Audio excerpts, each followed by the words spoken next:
Praise the Lord. இந்த இனிமையான காலை வேளையில் உங்களோடு சிந்தை பகிர்வதில் மிக மகிழ்ச்சி அடைகிறேன். நம்முடைய வீட்டில் வாசல் என்கிறது ஒரு முக்கியமான காரியம். திருடர்கள் கையிலிருந்தும் மற்ற அனைவத்தின் கையிலிருந்தும் காக்கிறது தான் வாசல். ஒரே வாசல் கிறிஸ்து மட்டுமே. நானே வாசல், என் வழியாய் ஒருவன் உட்பிரவேசித்தால் அவன் ரட்சிக்கப்படுவான், உள்ளும் புறமும் சென்று நல்ல மேய்ச்சல்களை கண்டடைவான் என்று ஆண்டவர் கூறினார். நம்முடைய வீட்டில் வாசல் மாத்திரமல்ல, ஜன்னலும் கூட இருக்கலாம். காலையில் எழுந்த உடனே ஜன்னலை துறப்பது வழக்கமல்லவா? துறந்த உடனே நாம் பார்ப்பது சூரியனைத்தான்.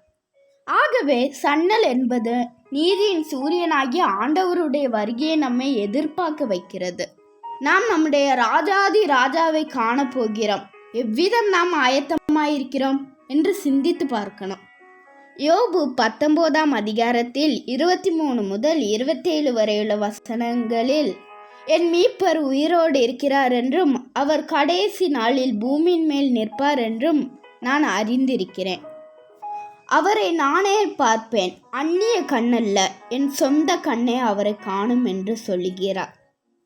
ஆகையால் நாமும் ஆண்டவரை சந்திக்க ஆயத்தமாகி நம் வீட்டாரையும் சபையாரையும் இன்னும் அநேகர் ஆயத்தப்படுத்துவோமாக.